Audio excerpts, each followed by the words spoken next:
Track 1.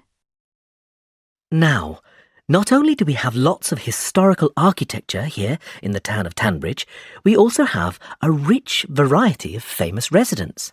Of course, everyone has heard of the famous writers Jim Harman, Anna Collins, and Ian Cheriton, or I.H. Cheriton as he is better known. And they have all lived in our small town. In fact, Anna Collins, the celebrated romance novelist, spent all her life in this town. She lived by the town square, where there is a plaque to commemorate her. She died in 1968, and you can see her gravestone in Tunbridge Cemetery. You may know Anna from her most famous work, The Pride of Angels, which won numerous awards and for which she was a runner-up for the Herald Prize in 1950. James Harman also lived here between 1975 and 1990. A best-selling horror writer, he got many of his themes for his haunting novels from this very town. He passed away a year after leaving Tunbridge, and although he isn't buried in the town, we do have a statue of him on the roundabout as you enter the town. Now, I.H. Cheriton has been the Poet Laureate for 3 years, and he lives in Tunbridge today. His home is the Red House by the river. Not only a poet, he has also written 10 novels that have topped the book sales charts. He always does a lot of work for local charities and is quite a gem in this town. Lastly, another famous resident of Tunbridge is Sylvia Daniels. She grew up in Tunbridge and went to the local comprehensive here. You can see her childhood home just across the river by the post office. Now, I am sure you all know her for her latest film, Planet Dust, which has just reached #1 at the cinema box office. But she wasn't always an actress. Before she headed for Hollywood, you could have seen her waiting tables in the Dorridge restaurant here in town. She often comes back to visit, as her family all still live here. If you're lucky, you may even catch a glimpse of her. Track 2. We are all familiar with the nuclear family, which has been the dominant family structure in the UK for the last 60 years at least. However, recent changes show that our idea of the traditional nuclear family as the cornerstone of British family life is changing. There have been emerging patterns which are eroding this structure, namely the rise of step families, cohabitation, lone parenting, and the rapid increase in those living alone. We are going to explore these areas in turn and look at their effect in terms of the family. Firstly, step families are becoming more and more common. Step families are created when one or both partners have a child or children from a previous relationship. In 1980, the percentage of children under 13 who were living with one parent and their new partner was just 4%. In 2008, this figure had increased to 20%. The USA has seen an even greater rise. New statistics show that almost half of under 13s are living in a step family. Now, we can still call the step family structure a nuclear family, as it does follow the structure of 2 parents and dependent children. However, it also creates somewhat of a nuclear blur. Step brothers and sisters may belong to 2 family units, so where do we draw the line at which family they belong to? Cohabitation, when partners do not marry yet live together as a family, has also increased. In 2006, of the 17.5 million families in Britain, nearly 3 million of these comprised unmarried couples. What does this mean to the nuclear family? Firstly, the traditional view of a nuclear family requires married parents, so we can't put these types of family under this umbrella. Statistics show that even if cohabiting couples have children, they are more likely to separate than their married equivalents. Lastly, we need to look at the rise of the DINKs, which stands for Dual Income, No Kids. As Clark and Henwood outline, many cohabiting couples are choosing a life without children, putting consumer spending first. Lone parenting is a relatively recent family structure, which has rapidly grown in the last half-century. In 1972, only 1 in 14 children lived in a lone parent family. When we compare this with today's figure of 1 in 4, we can see that this is a rapid increase. In the past, lone parenthood was overwhelmingly the result of a death of a parent. Nowadays, however, it is increasingly a choice. Some sociologists argue that this increase is due to the outlook of women. Where women once were willing to accept an unhappy or abusive marriage, now many will choose lone parenthood. Often, this can be just a transitory phase before they find a new partner. This view of women's attitudes and lone parenting is highly debated because some figures show that the largest group of lone parents are mothers who have never married. You can find counter-arguments for these ideas in Butler and Jones. One difficulty for single parents is that they are a social group who are much more likely to suffer from poverty and hardship. They are more likely to live in rented accommodation and have childcare issues. Lastly, an increasing number of people are choosing to live alone. The number of people living alone in Britain has more than doubled in the last 20 years. In 1990, just over 4 million people lived alone.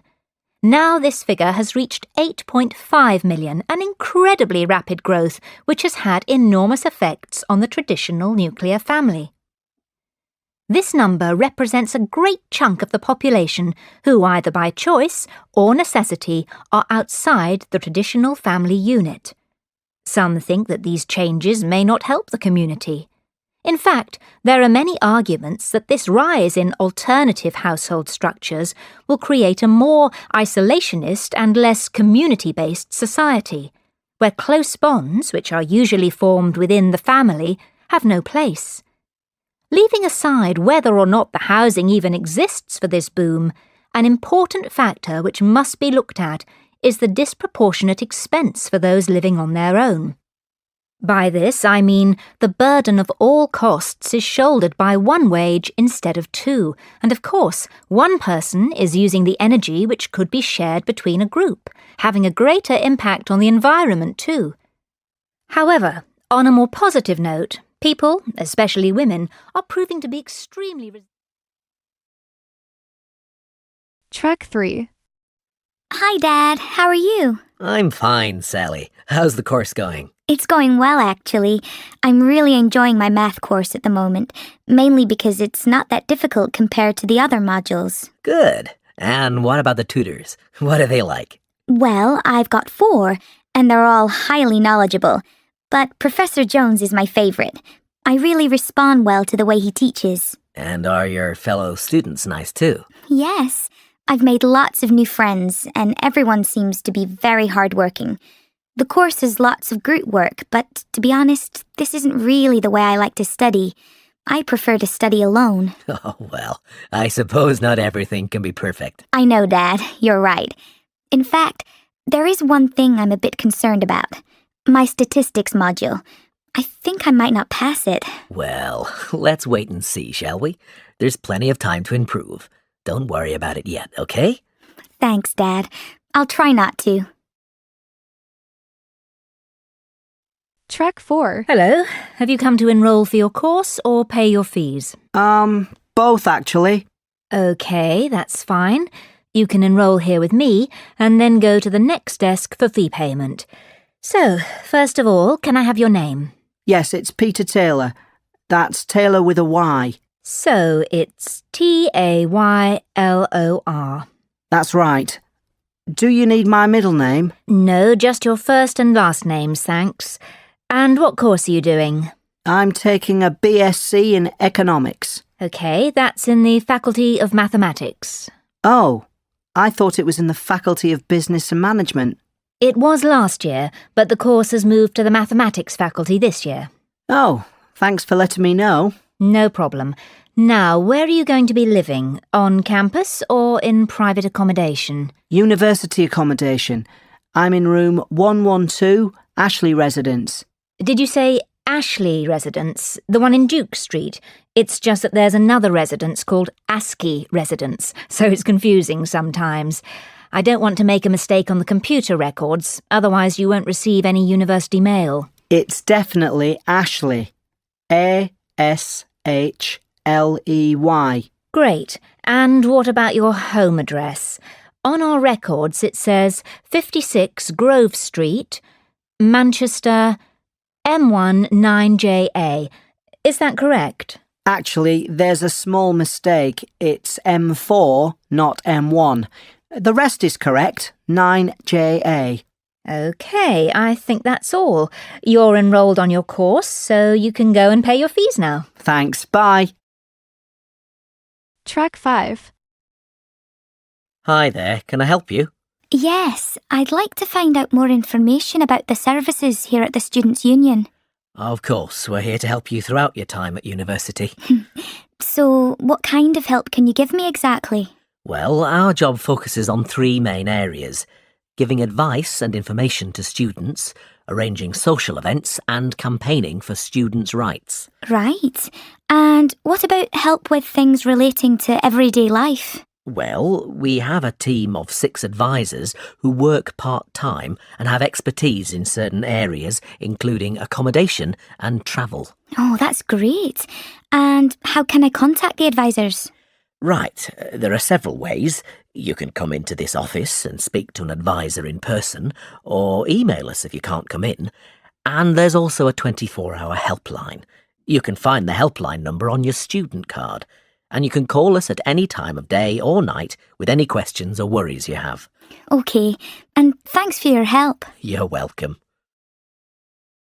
Track 6. I can't give you a tour now, I'm afraid. I have to stay here at the help desk, but I can show you places on this map of the library.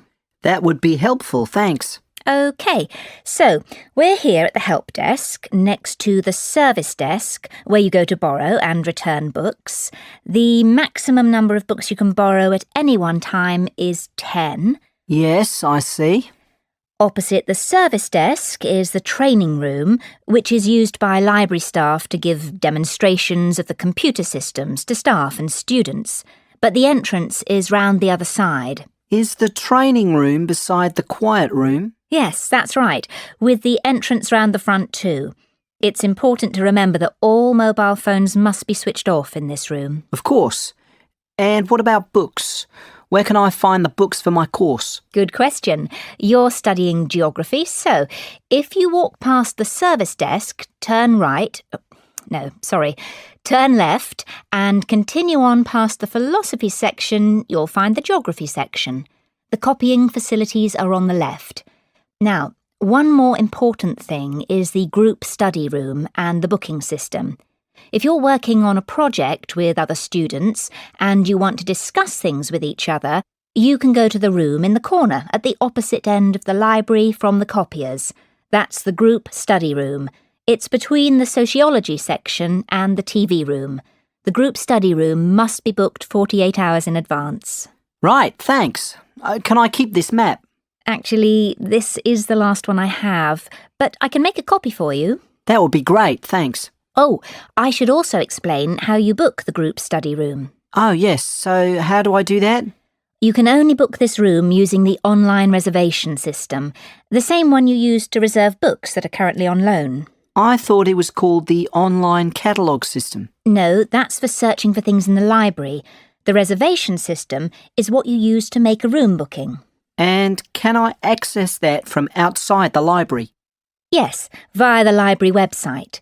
You will need to enter the name and student number of each student in the group too, so make sure you have these to hand when you make the booking. But all this is explained on the home page of the website. Once you've made your reservation request, you'll receive a confirmation email from the library to say whether your booking has been successful or not. If not, you can try to arrange another time. Well, that sounds fairly easy. Yes, you'll be fine. It's all quite straightforward, really. Thanks. Track 7. Hi, how can I help you? I'd like to register to use the library, please. OK, that's fine. Now, can I have some details from you? What's your name and student ID number? Simon Anderson. That's ANDERSON. The student says that his name is Simon Anderson, so the answer on the form is Anderson. Now we shall begin. You should answer the questions as you listen because you will not hear the recording a second time. Listen carefully and answer questions 1 to 4. Hi, how can I help you? I'd like to register to use the library, please. Okay, that's fine. Now, can I have some details from you? What's your name and student ID number? Simon Anderson. That's ANDERSON. And ID number? Hold on. Let me look.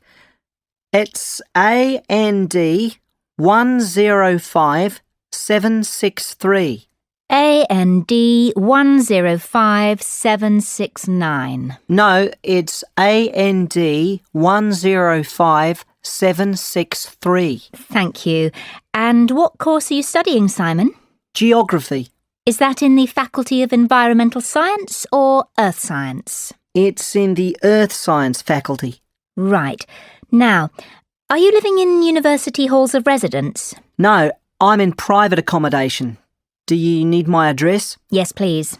It's flat 3, 24 Lavender Gardens, London, SW12 3AG. Can you spell the street name for me? Yes, it's LAVENDER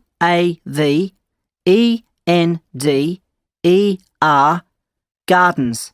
And do you have a contact telephone number? Is my mobile number okay? Yes, that's fine. Just let me find my phone. Right, the number is 079 885 66341. Let me just check that. 079 885 66341. So, Simon, did you have a tour of the library facilities during your induction? Unfortunately, I missed it. Could you give me a quick tour now? Track 8. Hi, Jane. How are you settling into life at university? Fine, except I don't really know what there is to do in town. I haven't had time to look around yet. You've been here for a year. Could you give me some ideas? Of course. There's lots of places for students. Firstly, if you go across the bridge over the river outside the campus and turn left... Oh, no, sorry, that's the garage. Turn right, then you'll get to the bowling alley, which is really popular at the weekends because it's so close to the campus. On Friday nights, they have a special discount for students. Oh, that's great. I love bowling. So, do you like sports, Jane? Yes, I go running and swimming, and I play badminton. In that case, there's a running track behind the university campus, and I think they have a badminton court at the sports centre. Actually, I'm happy just to run in the park. Well, there's a large park in town too. If you go down the road opposite the bowling alley and take the first right, then you'll get to the park. It's quite big and there's a lake in it. You can take a boat out on it. The university rowing team practice there. What about places to eat out? Are there any good student hangouts? Absolutely. There's the Elm Tree Cafe, which is down the road from the post office, in the opposite direction from the river. The cafe is on a fork in the main road, and it's quite an institution round here. OK, well, I'll have to check it out. I'm looking for a part-time job, so maybe I'll be able to find work there. You should try. They're always looking for new staff, and they often hire students. Now, have I forgotten any other important places? Oh, yes. You like sport, so I should mention the leisure centre. Don't get it confused with the swimming baths, which are down the road from the supermarket. The leisure centre is opposite. There aren't any swimming baths there, but you can get a student leisure card which will let you into both. So, you see, there is quite a lot to do in this town. It seems like there is. Well, thanks for all the information, Sophie. No problem. See you soon. Track 9. Welcome to the latest episode of Film Finest with me, Liz O'Donnell. The films I'll be reviewing in this episode are What Happens in the Night, the new horror film by acclaimed director Jan de Nijberg, and Happy as Larry, a new romance comedy starring Harrison Wyatt and Sonia Smith. Let's start with What Happens in the Night. Set in a convent school in the 1950s, this film tells the story of two boys who are haunted by apparitions of monks. The film has the feel of a comic book, as it's shot in black and white with occasional shots of vivid color. De Nijberg, the director, said he wanted some elements to stand out, and he has used color to do it. I would say quite effectively. He claims his inspiration for the film is his own experiences growing up in 1950s Liverpool. A believer in ghosts himself, he thought he saw ghosts in his school years. Ghosts or not, this film is certainly haunting. What Happens in the Night is a film that will scare you. I wouldn't say it's the best horror film to come out this year, but it's certainly shot beautifully. And it's not hard to follow. So, unlike some recent horror films, you don't have to sit in dedicated concentration for 2 hours trying to keep up with a complex plot. An enjoyable film. I would give it 4 stars. In Happy as Larry, Sonia Smith and Harrison Wyatt play 2 people who fall in love but cannot be together because of their families. The build-up to the film has certainly been epic, with gossip about both co-stars in the papers. Rumor has it that Smith and Wyatt aren't the best of friends. In fact, on the set, they barely spoke to each other. I have to say, though, this doesn't come across in the film, and they look like a great couple. Happy as Larry is a move away from the usual films Sonia makes. She is better known for her roles in action films, but she has shown herself to be a capable comedy actress. However, I'm not sure this is the finest film to do it in. Both men and women alike can get something from this film, but the romance angle is overplayed, and the laughs are few and far between. If you want romance, this film is fine, but if you want comedy, I would recommend seeing something else. I would give it 3 stars. Now, there are some new video releases which are gonna be coming out in the next month. Track 10. So, we have Phyllis Bailey here to talk to us about fame. Her new book, Famous for 15 Minutes, is coming out on Monday. So, Phyllis, welcome. What do you think fame means to us these days? Well, famous people are everywhere, and although we know nearly all there is to know about these people, their lives are splashed all over magazines and television, they've retained their mystery. The public are always eager to find out more about them, and this fuels the paparazzi to photograph them. It's true that there are more celebrities around than ever before, but the number of really important famous people probably hasn't changed greatly. This is because people became famous for only a short time. Andy Warhol once famously said, "In the future, everyone will be famous for 15 minutes." And I think there's some truth in that. One day a person is famous, and the next they are forgotten. Take, for example, contestants on reality television shows.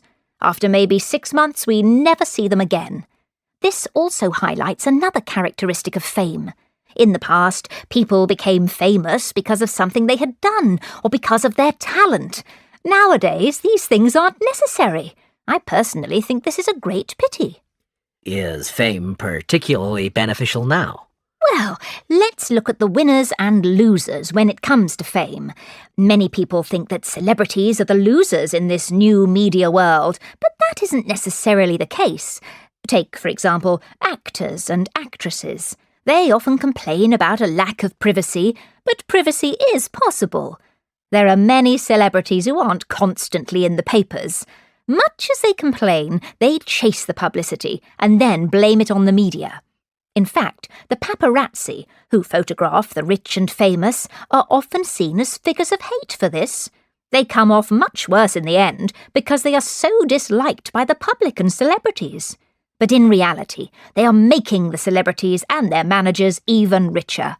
In fact, because of the cult of fame nowadays, we can see media executives making even more money and celebrities signing multi-million-pound deals. And who pays for this? Well, all of us. Cinema and concert ticket prices have risen, and DVDs cost more than ever.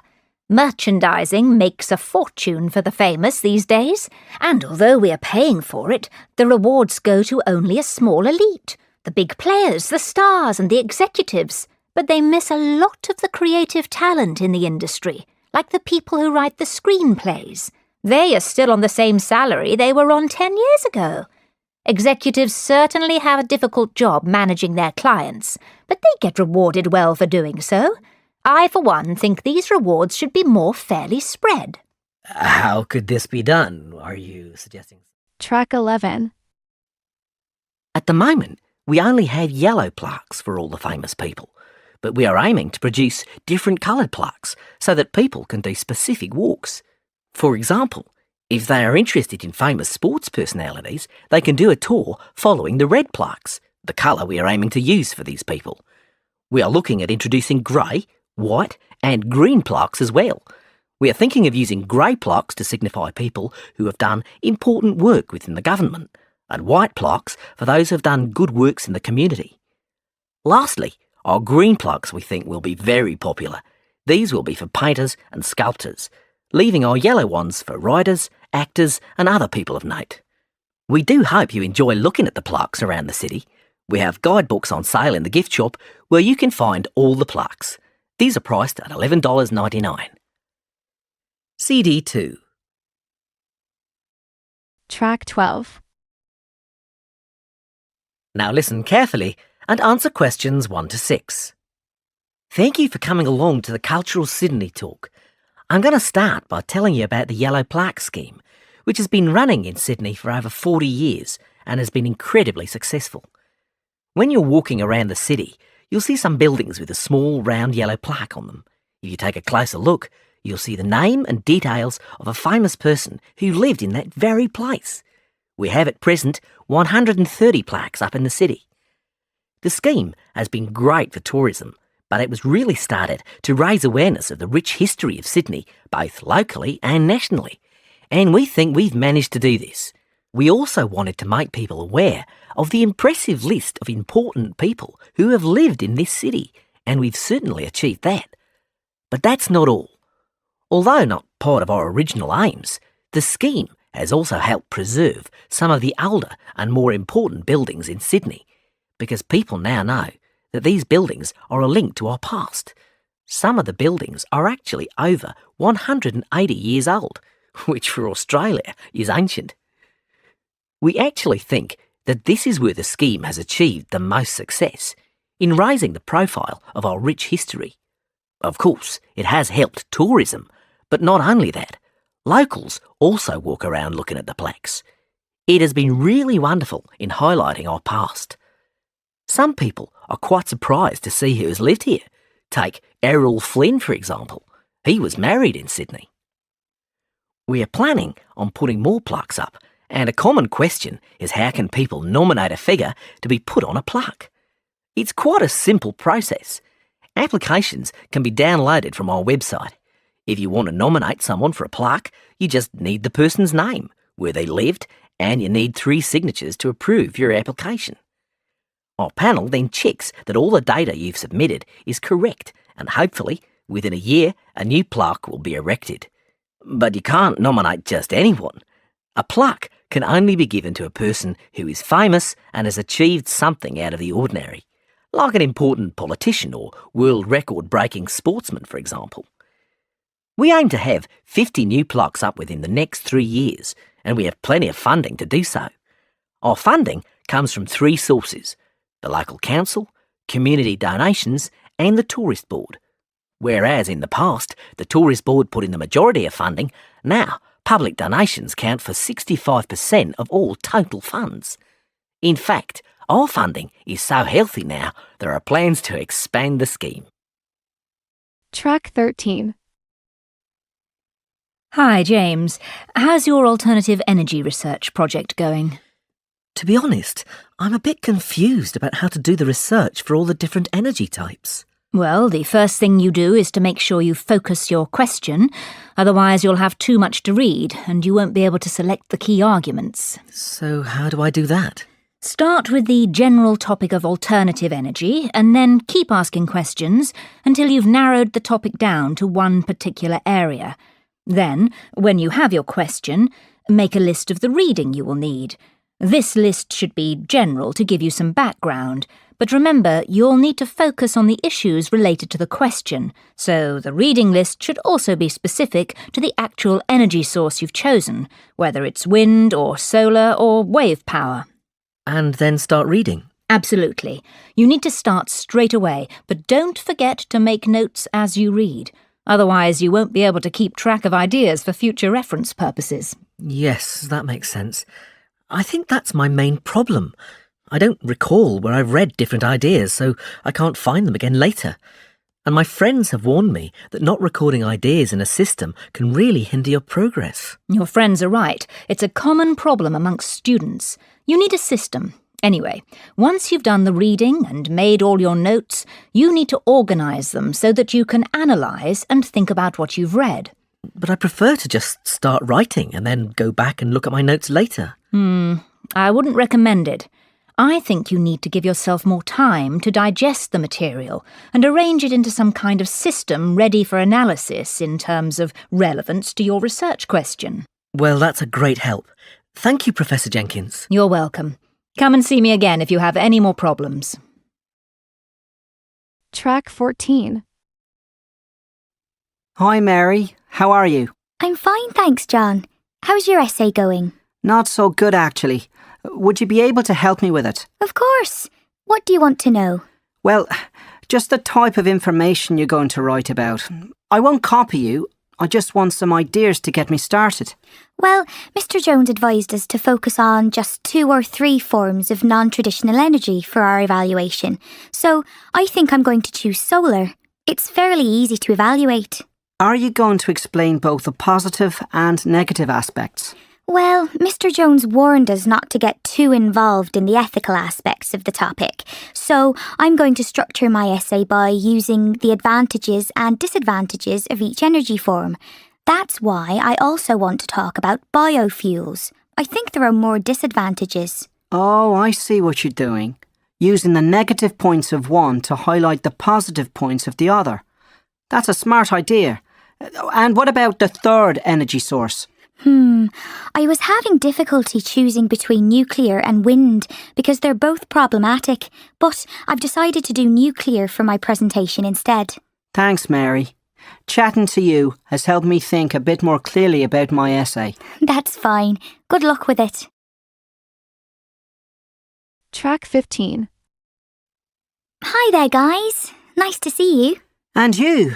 So, are we going to finalise what we're doing for the environmental science presentation today? I hope so. The presentation is next week. Actually, I wanted to talk to you about this because I think we need to take out some of the information we're including. Oh, really? Like what, Shirley? Well, I'd like to suggest taking out the background details. I think it's just too much information to fit into 10 minutes. But isn't it important to make sure the audience understands the context? I don't think so. And anyway, we could include the background details on the handout. OK, I'm with you on that. Chris, what do you think? Yes, OK, that's fine. I'll add the details to the handout. Anything else? Yes.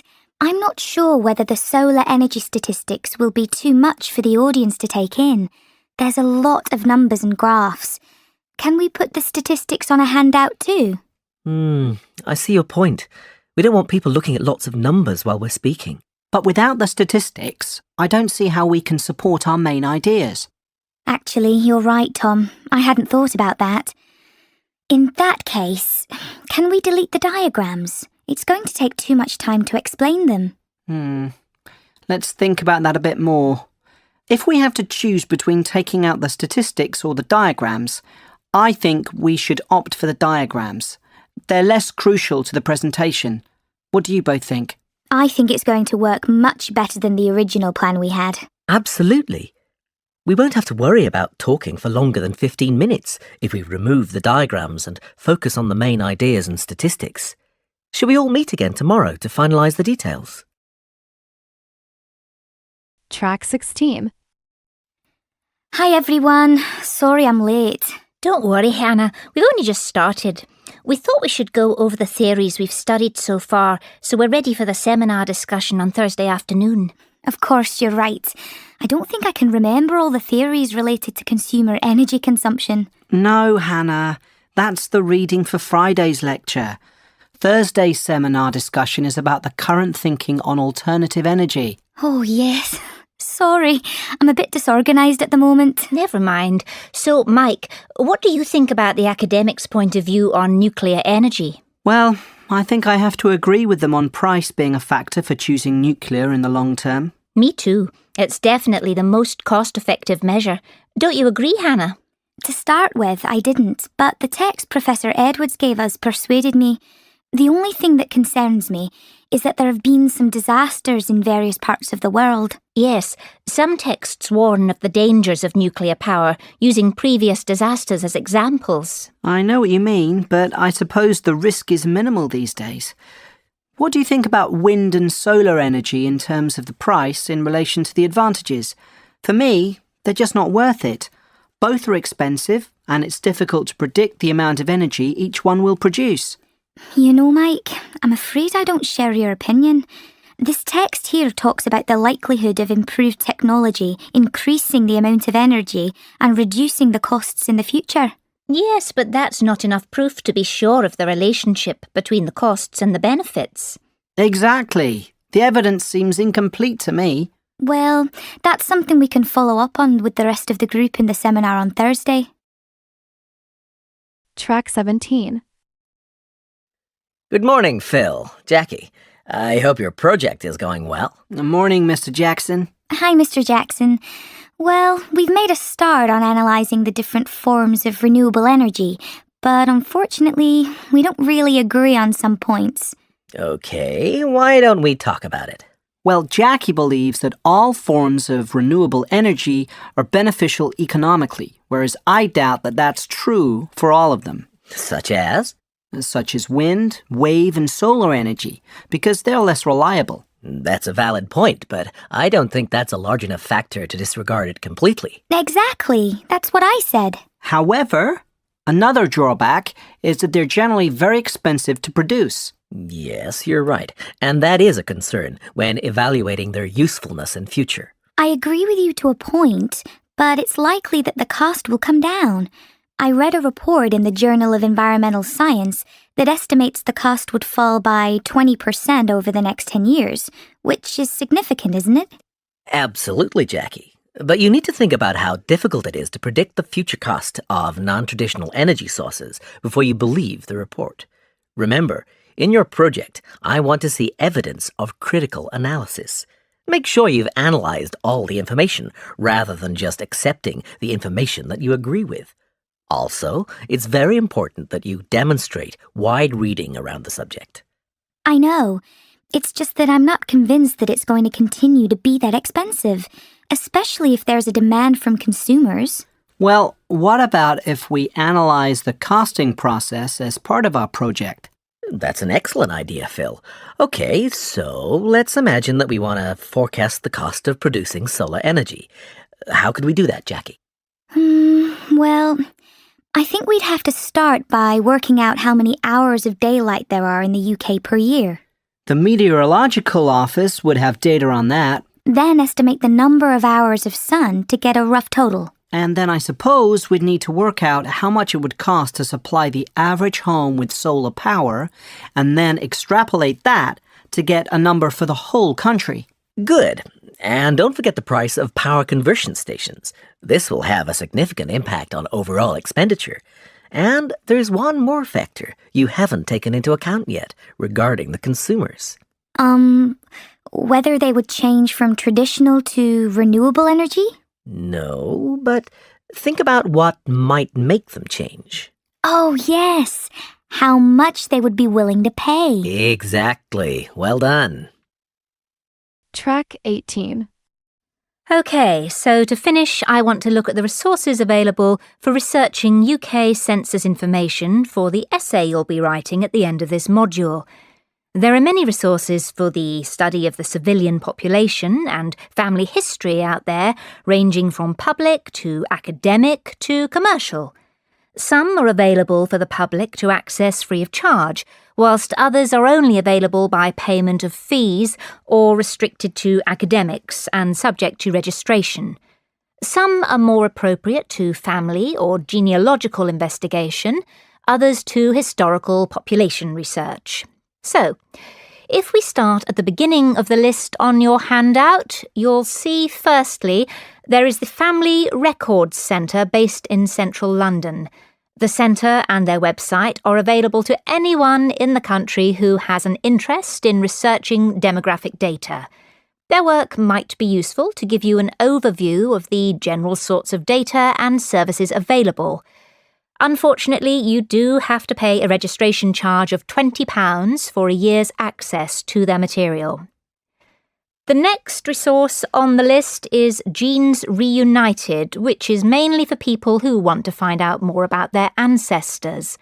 There are some good interactive tools on this website, especially the one which shows you how to manipulate the National Census Association's statistical data. Although Genes Reunited is very useful, it is used by a range of businesses and therefore accessing the site will cost you. Now, the third item on the handout is the National Census Association, which contains the most up-to-date data as it's compiled from official government census data every 10 years. Both companies and individuals are able to access all their resources without payment, so this may be a good place to start your research. Finally, I'd just like to draw your attention to two journals at the bottom of the handout. The first one, Journal of Historical Migration, is not actually a journal, but a collection of articles on a website. Anyway, you might like to take a look at it because it has several articles on the importance of recording census data from a historical research perspective. This site is available to the general public, so you don't have to pay or register. The other one, the Journal of Social Demography, is only available using your university online journal's login details, as it can only be accessed by those studying or researching in higher education. Right, well, that should be enough reading for you. Track 19.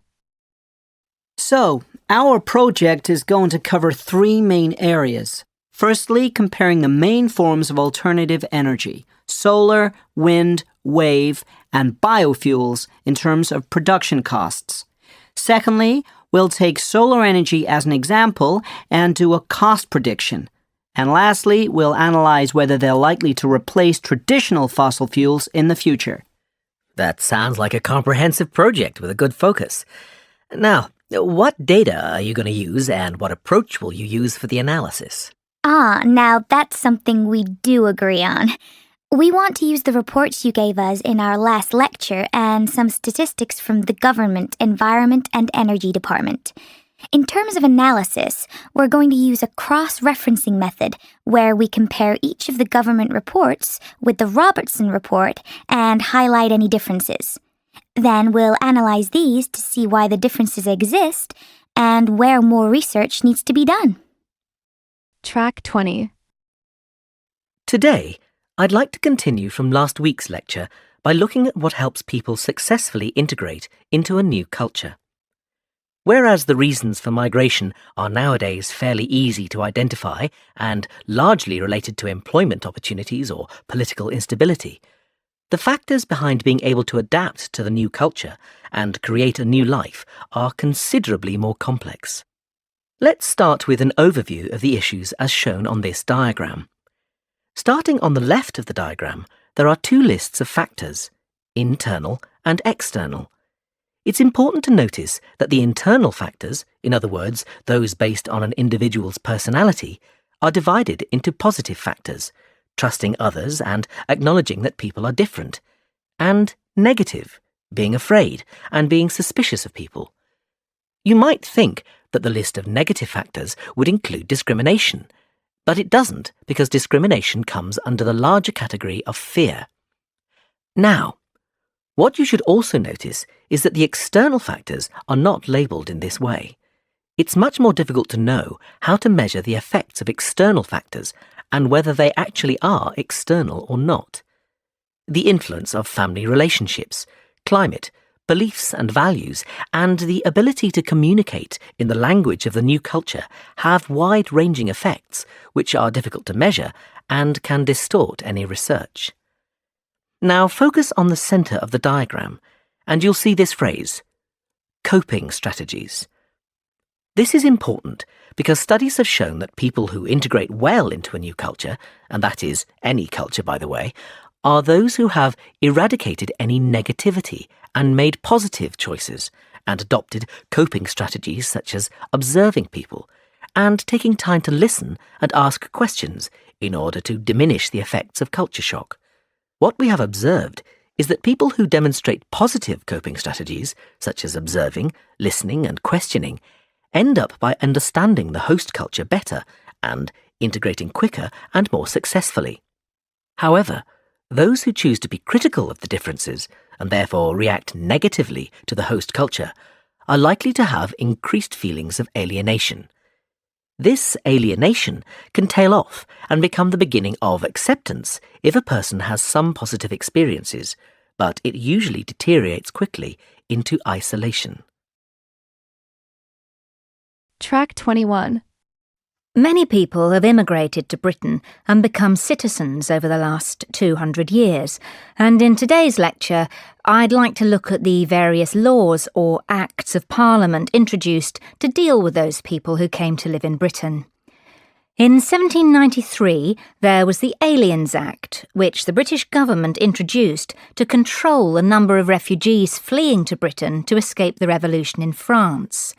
Compared to today, when refugees have to complete a long and complicated application process before arrival, in 1793, all that was required by the authorities was that individuals had to register at the port where they arrived.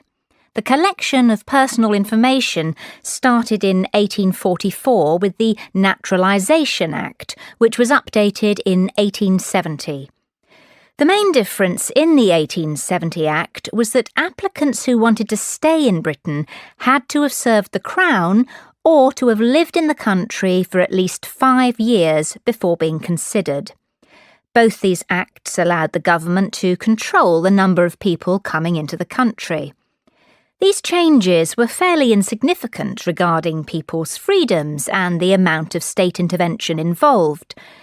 However, in the 20th century, this began to change. The Alien Registration Act was introduced in 1914, and when the First World War broke out, all aliens over the age of 16 had to register at local police stations, be of good character, and demonstrate a working knowledge of English. The reason for this act was to create a feeling of patriotism among migrant communities and also to stop spies from Europe infiltrating the country. And after the Second World War, the meaning of British nationality was redefined again, this time to encourage residents from British colonies to come to Britain to help rebuild the country. This was the British Nationality Act of 1948. The condition was that potential migrants had to demonstrate that they wanted to work and were fit and healthy. Finally, there was the Commonwealth Immigration Act of 1962. Legislation was passed to restrict the number of Commonwealth immigrants to Britain. Although many people still wanted to come to Britain to obtain good jobs, the Act now meant applicants had to get work permits, which were given mostly to skilled immigrants such as doctors. In the next session, I want to look at more contemporary acts. For instance, the one that was...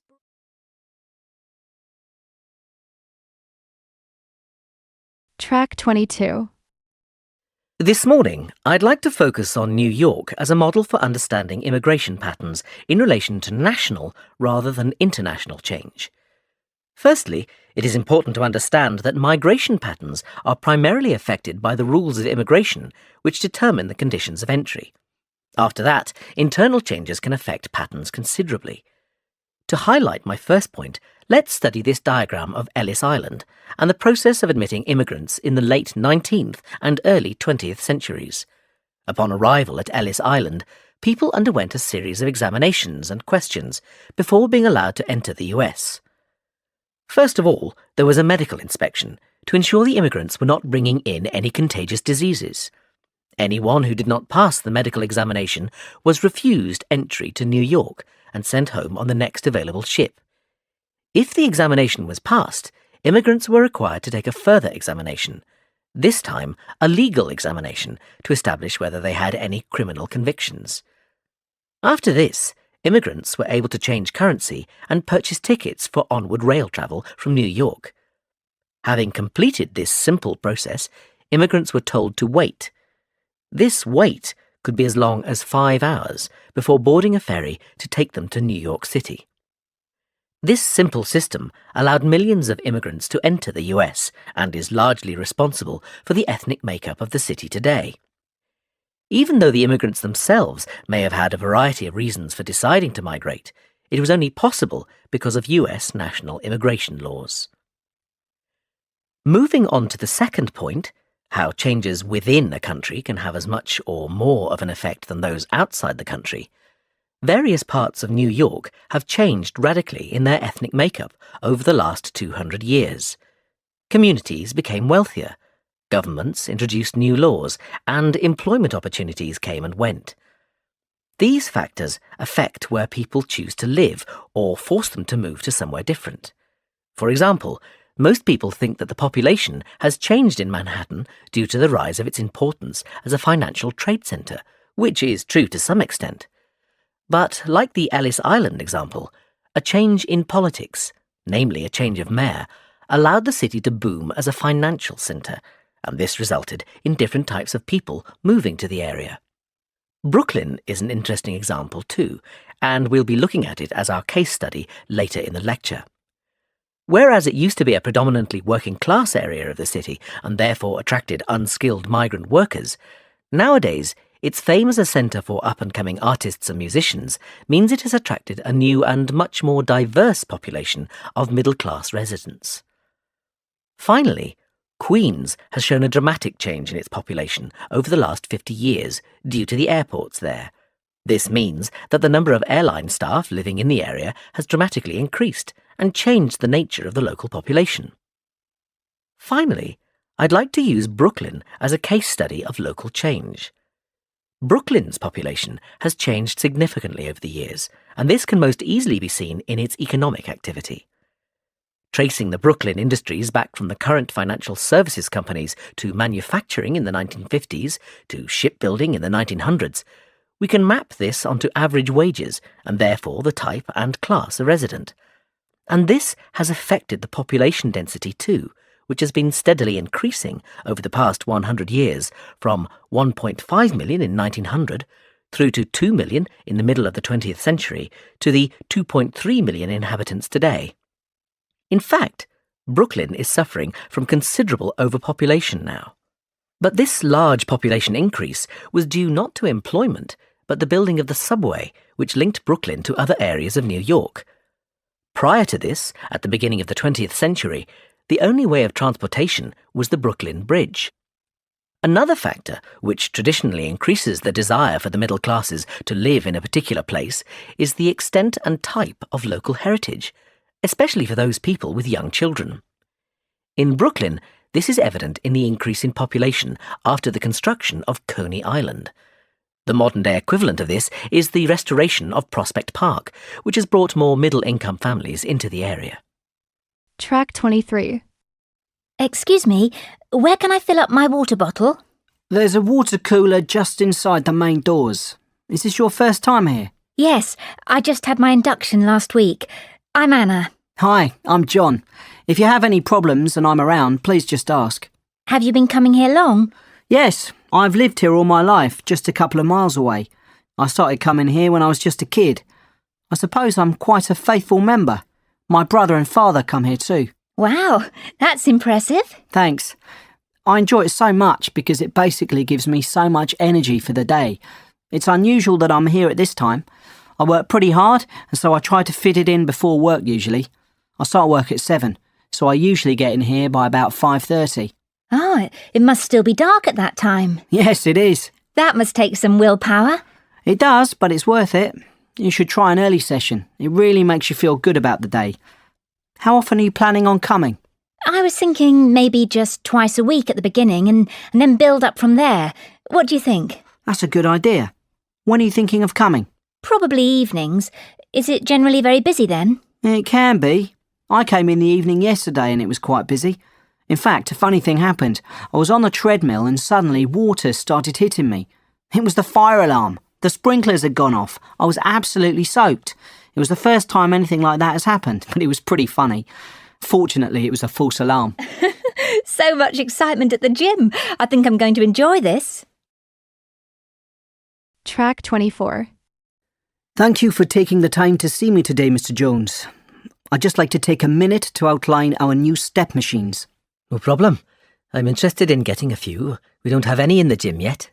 That's great. Well, let me talk you through the build of the step machine. If you have a look at the sales brochure, you can see what they look like on page 14. Okay. These machines are 2 meters tall, so they tend to stand out. The tallest part is the holding frame. At the top there, we have the main grips. These grips, when they are held, monitor heart rate, so that the user can check they are working out at their optimum heart rate. That's great. And where does this rate show up? They'll be able to see it on the screen below. This screen is fully digital and shows not only their heart rate, but the number of steps they've taken and the distance they've travelled. On the panel there, they also have a selection of workouts. They can set it by distance or time, or by the amount of calories they want to burn. They can even set it to climb a famous mountain or hill, or walk up the Leaning Tower of Pisa, for example. That's great. I like those more fun settings. And the great thing is you can have people climbing up Mount Everest, for example, every day for 10 years, and this machine will still be in perfect working order. It's made to last. It not only has a metallic spine, but durable pedals made from the most high-tech materials on the market. And the machine works via a wheel in the centre. That's unusual, isn't it? Yes, it is, but we find a central wheel lasts much longer than a pump system. The central wheel is attached to a bracket which ensures each step movement is as smooth as the last. The final feature I should point out to you is the side supports, which ensure safety for all machine users. If users feel tired, they can hold on to these and slow down their stepping. I see. Well, I think I might take 3 of them.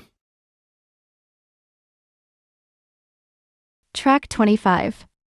OK, Alice, I just need a few more details to start your membership.